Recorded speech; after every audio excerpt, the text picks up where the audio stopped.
Hello,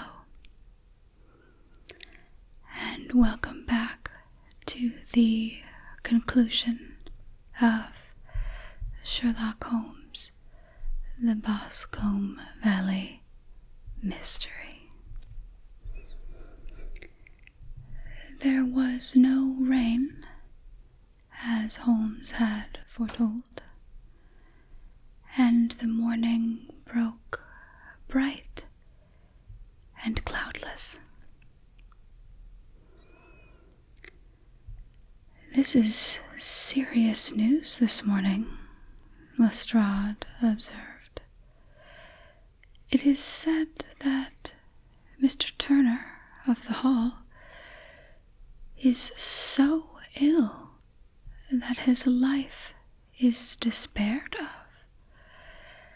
An elderly man, I presume," said Holmes. "About 60, but his constitution has been shattered by his life abroad, and he has been in failing health for some time. This business has had a very bad effect upon him. He was an old friend of McCarthy's, and, I may add, a great benefactor to him, for I have learned that he gave him Hatherley Farm rent-free." "Indeed, that is interesting," said Holmes. "Oh, yes, in 100 other ways he has helped him. Everybody about here speaks of his kindness to him." "Really? Does it not strike you as a little singular that this McCarthy, who appears to have little of his own, and to have been under such obligations to Turner, should still talk of marrying his son to Turner's daughter, who is, presumably, heiress to the estate, and that in such a very cocksure manner, as if it were merely a case of proposal and all else would follow? It is the more strange since we know that Turner himself was averse to the idea. The daughter told us as much. Do you not deduce something from that?" "We have got to the deductions and inferences," said Lestrade, winking at me. "I find it hard enough to tackle facts, Holmes, without flying away after theories and fancies." "You are right," said Holmes demurely. "You do find it very hard to tackle facts. Anyhow, I have grasped one fact which you seem to find it difficult to get hold of," replied Lestrade with some warmth, "and that is, that McCarthy Sr. met his death from McCarthy Jr., and that all theories to the contrary are the merest moonshine." "Well, moonshine is a brighter thing than fog," said Holmes, laughing. "But I am very much mistaken if this is not Hatherley Farm upon the left." "Yes, that it is."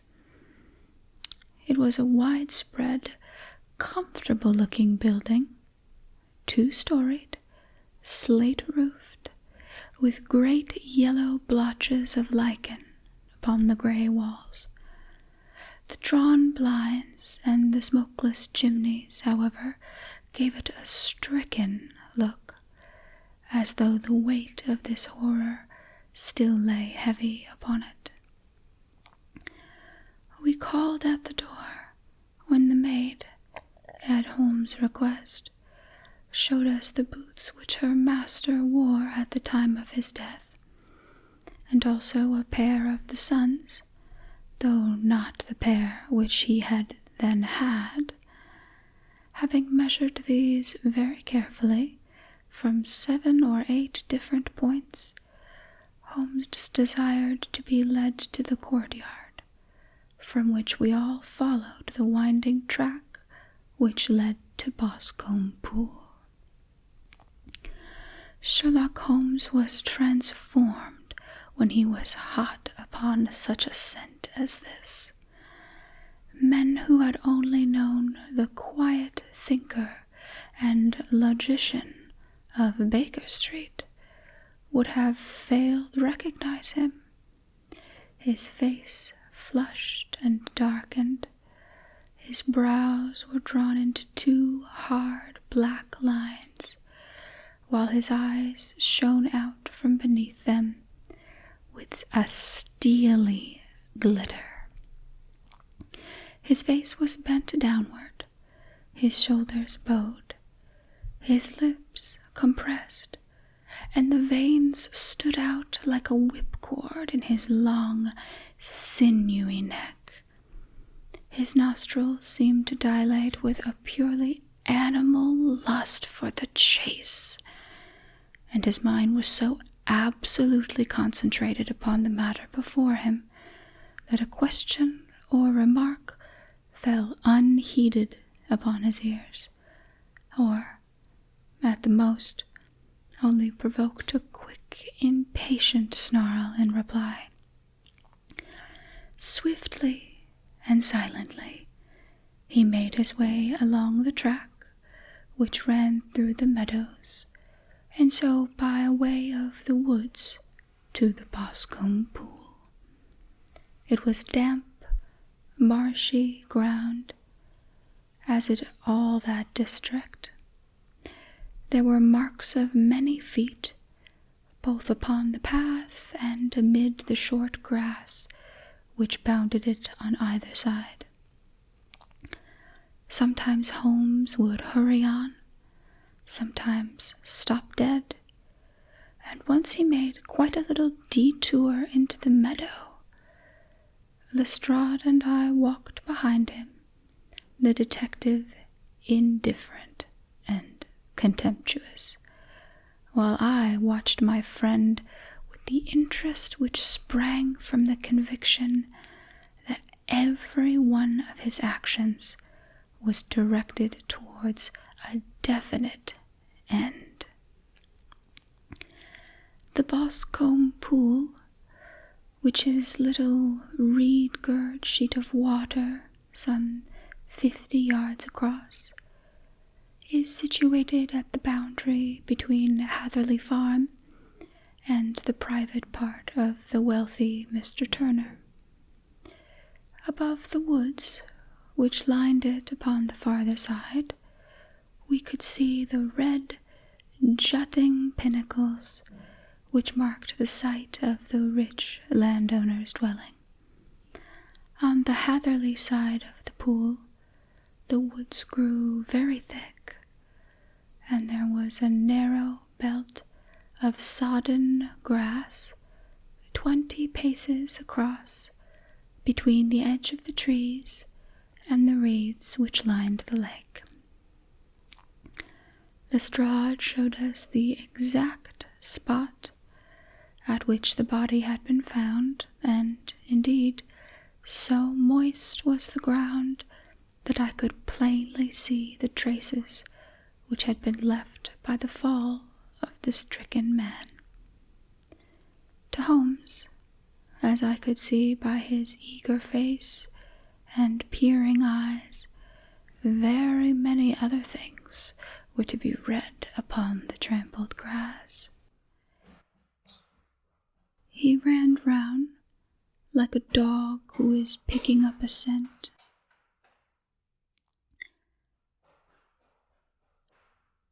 And then turned upon my companion. "What did you go into the pool for?" he asked. "I fished about with a rake.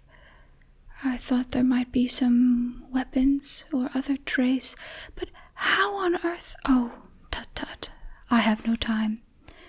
That left foot of yours with its inward twist is all over the place.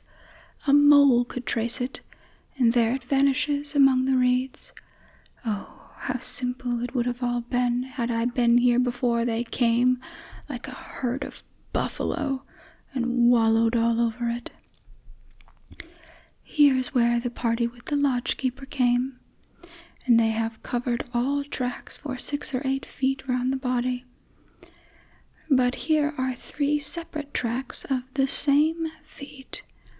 He drew out a lens and laid down his waterproof to have a better view, taking all the time rather to himself than to us. These are young McCarthy's feet. Twice he was walking, and once he ran swiftly, so that the soles are deeply marked and the heels hardly visible. That bears out his story. He ran when he saw his father upon the ground. Then here are the father's feet, as he paced up and down. What is this, then? It is the butt end of a gun, as the son stood listening. And this? Ha, what have we here? Tiptoes, tiptoes. Square, too. Quite unusual boots. They come, they go, they come again. Of course, that was for the cloak. Now where did they come from? He ran up and down, sometimes losing, sometimes finding the track, until we were well within the edge of the wood, and under the shadow of a great beech, the largest tree in the neighborhood. Holmes traced his way to the farther side of this, and lay down once more upon his face with a little cry of satisfaction. For a long time he remained there, turning over the leaves and dried sticks, gathering up what seemed to me to be dust into an envelope, and examining with his lens not only the ground, but even the bark of the tree as far as he could reach. A jagged stone was lying among the moss, and this also he carefully examined and retained. Then he followed a pathway through the wood until he came to the high road, where all traces were lost. It has been a case of considerable interest, he remarked, returning to his natural manner. I fancy that this grey house on the right must be the lodge. I think that I will go in and have a word with Moran, and perhaps write a little note. Having done that, we may drive back to our luncheon. You may walk to the cab, and I shall be with you presently. It was about 10 minutes before we regained our cab and drove back into Ross, Holmes still carrying with him the stone which he had picked up in the wood. "This may interest you, Lestrade," he remarked, holding it out. "The murder was done with it. I see no marks. There are none. How do you know, then?" "The grass was growing under it. It had only lain there for a few days. There was no sign of a place whence it had been taken. It corresponds with the injuries. There is no sign of any other weapon. And the murderer is a tall man, left-handed, limps with the right leg, wears thick-soled shooting boots and a grey cloak, smokes Indian cigars, uses a cigar holder, and carries a blunt penknife in his pocket. There are several other indications, these may be enough to aid us in our search." Lestrade laughed. "I am afraid that I am still a skeptic," he said. "Theories are all very well, but we have to deal with a hard-headed British jury." "Nous verrons," answered Holmes calmly. "You work your own method, and I shall work mine. I shall be very busy this afternoon, and shall probably return to London by the evening train." "And leave your case unfinished?" "No, finished." "But the mystery? It is solved." "Who was the criminal, then?" "The gentleman I describe." "But who is he?" "Surely it would not be difficult to find out. This is not such a populous neighborhood." Lestrade shrugged his shoulders. "I am a practical man," he said, "and I really cannot undertake to go about the country looking for a left-handed gentleman with a game leg. I should become the laughing-stock of Scotland Yard." "All right," said Holmes quietly. "I have given you the chance. Here are your lodgings. Goodbye. I shall drop you a line before I leave." Having left Lestrade at his rooms, we drove to our hotel, where we found lunch upon the table. Holmes was silent and buried in thought, with a pained expression upon his face, as one who finds himself in a perplexing position. "Look here, Watson," he said when the cloth was cleared. "Just sit down in this chair and let me preach to you for a little. I don't know quite what to do, and I should value your advice. Light a cigar and let me expound." "Pray do so." "Well, now, in considering this case, there are 2 points about young McCarthy's narrative which struck us both instantly, although they impressed me in his favor and you against him. One was the fact that his father should, according to his account, cry "cooey" before seeing him. The other was his singular dying reference to a rat. He mumbled several words, you understand, but that was all that caught the son's ear. Now, from this double point, our research must commence, and we will begin it by presuming that what the lad says is absolutely true. What of this cooey, then? Well, obviously it could not have been meant for the son. The son, as far as he knew, was in Bristol. It was mere chance that he was within earshot. The cooey was meant to attract the attention of whoever it was that he had the appointment with.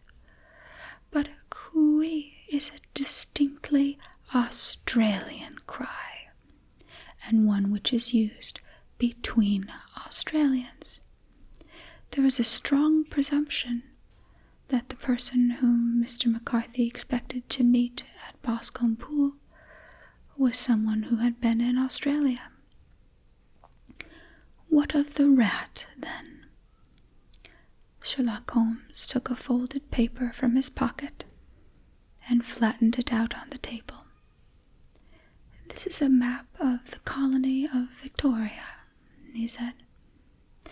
"I wired to Bristol for it last night." He put his hand over part of the map. "What do you read?" "Arat," I read. "And now?" He raised his hand. Ballarat. Quite so. That was the word the man uttered, and of which his son only caught the last 2 syllables. He was trying to utter the name of his murderer, so-and-so of Ballarat. "It is wonderful," I exclaimed. "It is obvious. And now, you see, I had narrowed the field down considerably. The possession of a grey garment was the 3rd point, which, granting the son's statement to be correct, was a certainty. We have come now out of mere vagueness to the definite conception of an Australian from Ballarat with a grey cloak.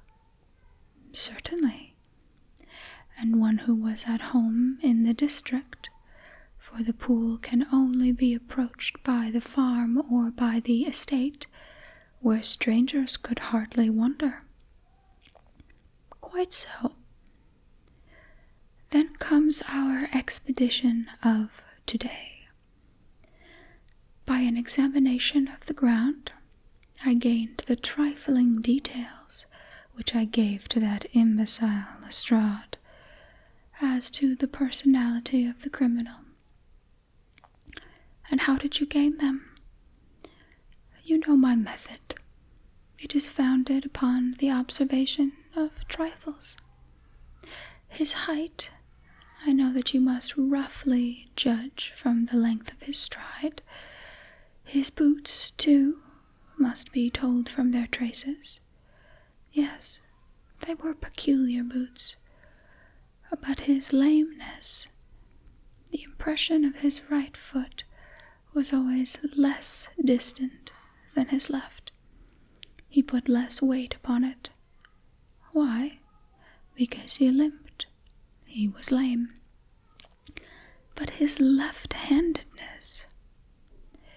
You were yourself struck by the nature of the injury, as recorded by the surgeon at the inquest. The blow was struck from immediately behind, and yet was upon the left side. Now, how can that be, unless it were by a left-handed man? He had stood behind that tree during the interview between father and son. He had even smoked there. I found the ash of a cigar, which my special knowledge of tobacco ashes enables me to pronounce as an Indian cigar. I have, as you know, devoted some attention to this, and written a little monograph on the ashes of 140 different varieties of pipe, cigar, and cigarette tobacco. Having found the ash, I then looked round and discovered the stump among the moss where he had tossed it.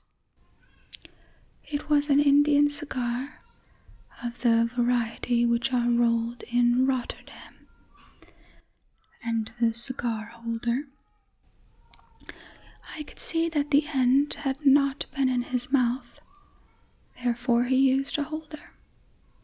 The tip had been cut off, not bitten, but the cut was not a clean one, so I deduced a blunt penknife.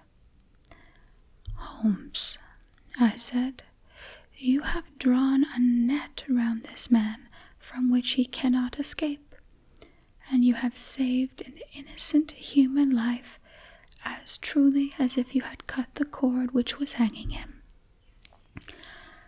I see the direction in which all this points. The culprit is—" "Mr. John Turner," cried the hotel waiter, opening the door of our sitting-room and ushering in a visitor. The man who entered was a strange and impressive figure. His slow, limping step and bowed shoulders gave the appearance of decrepitude, and yet his hard, deep-lined, craggy features and his enormous limbs showed that he was possessed of unusual strength of body and of character. His tangled beard, grizzled hair, and outstanding, drooping eyebrows combined to give an air of dignity and power to his appearance. But his face was of an ashen white, while his lips and the corners of his nostrils were tinged with a shade of blue. It was clear to me at a glance that he was in the grip of some deadly and chronic disease.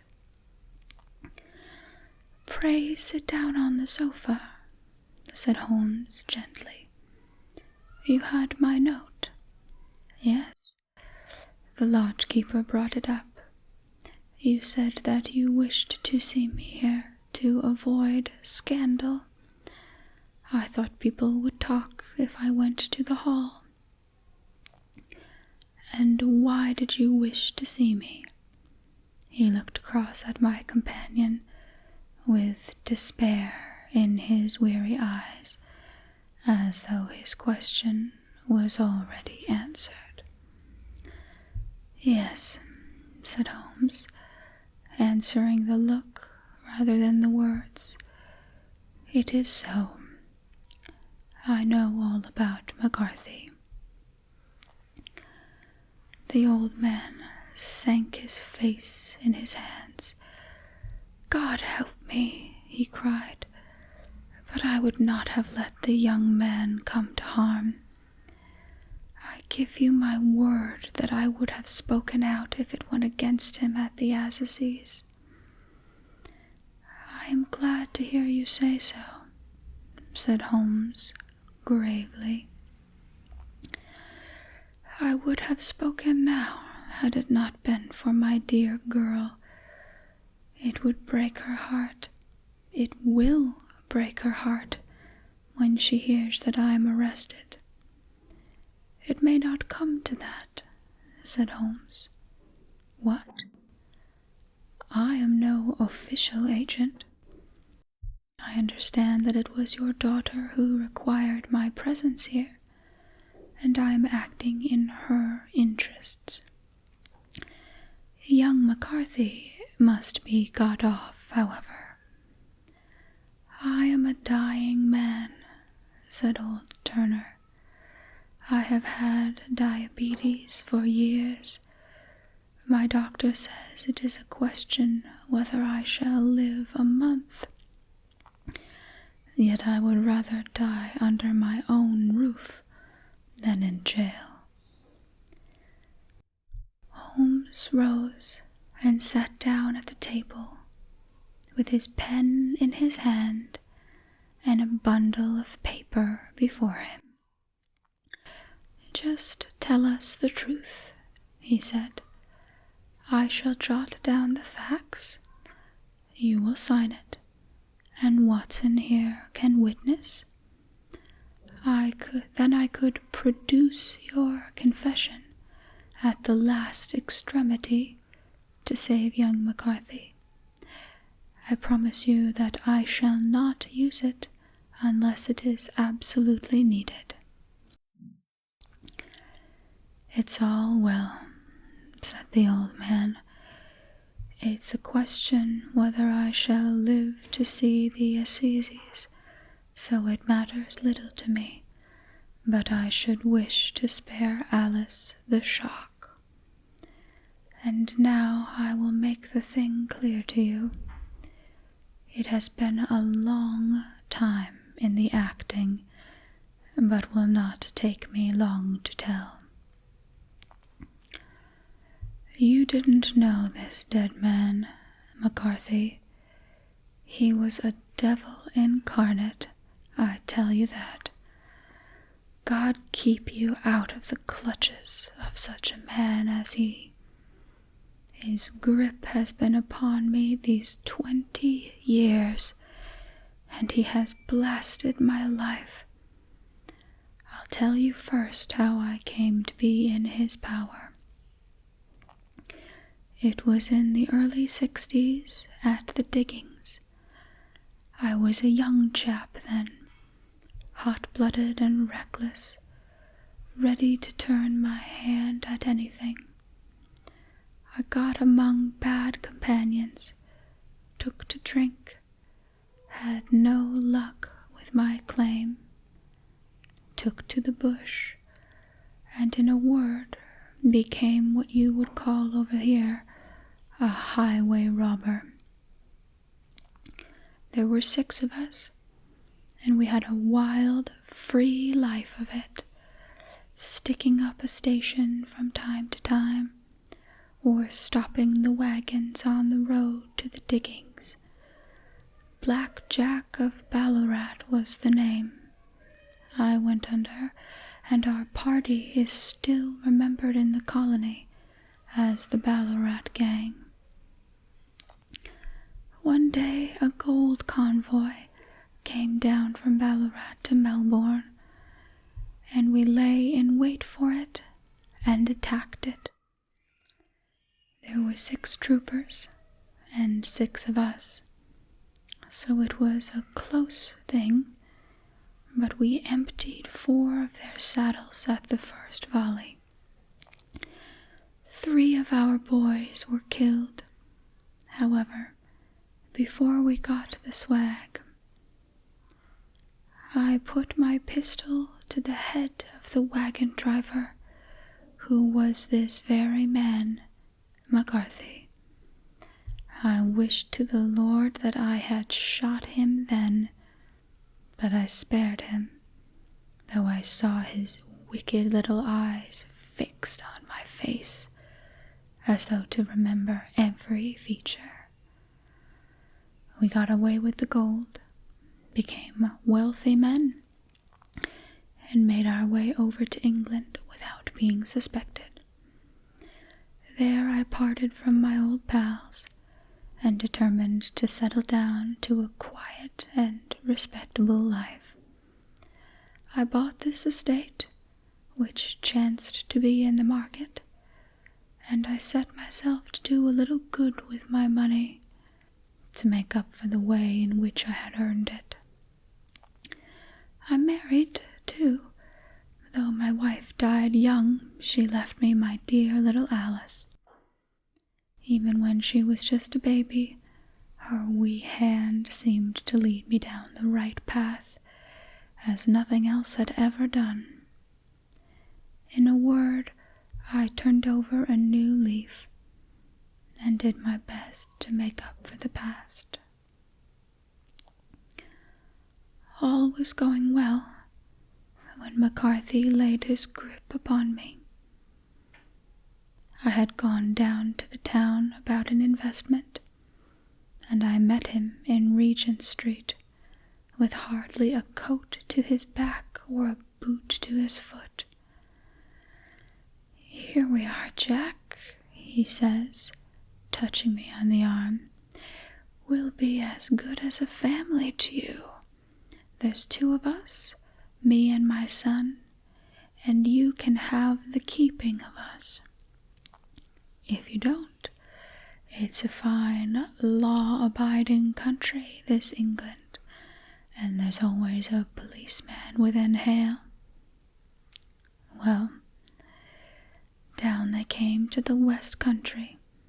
There was no shaking them off, and there they have lived rent-free on my best land ever since. There was no rest for me, no peace, no forgetfulness. Turn where I would, there was his cunning, grinning face at my elbow.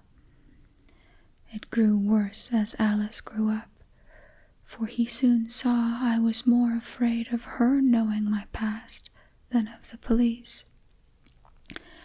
Whatever he wanted, he must have, and whatever it was, I gave him without questioning.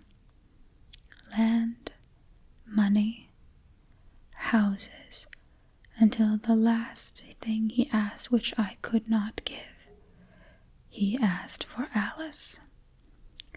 His son, you see, had grown up, and so had my girl, and as I was known to be in weak health, there seemed a fine stroke to him that his lad should step into the whole property. But there I was firm. I would not have his cursed stock mixing with mine. Not that I had any dislike of the lad, but his blood was in him, and that was enough. I stood firm. McCarthy threatened. I braved him to do his worst. We were to meet at the pool midway between our houses to talk it over. When I went down there, I found him talking with his son, so I smoked a cigar and waited behind a tree until he should be alone. But as I listened to his talk, all that black and bitter in me seemed to come uppermost. He was urging his son to marry my daughter with as little regard for what she might think as if she were from off the streets. It drove me mad to think that all that I held most dear should be in the power of such a man as this. Could I not snap the bond? I was already a dying and desperate man. Though clear of mind and fairly strong of limb, I knew that my own fate was sealed. But my memory and my girl, both could be saved if I could but silence that foul tongue. I did it, Mr. Holmes. I would do it again. Deeply as I have sinned, I have led the life of martyrdom to atone for it. But that my girl should be entangled in the same meshes which held me was more than I could suffer. I struck him down with no more compunction than if he had been some foul and venomous beast. His cry brought back his son, but I had gained the cover of the wood, though I was forced to go back to fetch the cloak which I had dropped in my flight.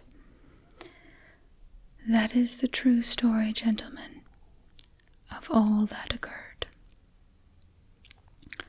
Well, it is not for me to judge you, said Holmes, as the old man signed the statement which had been drawn out.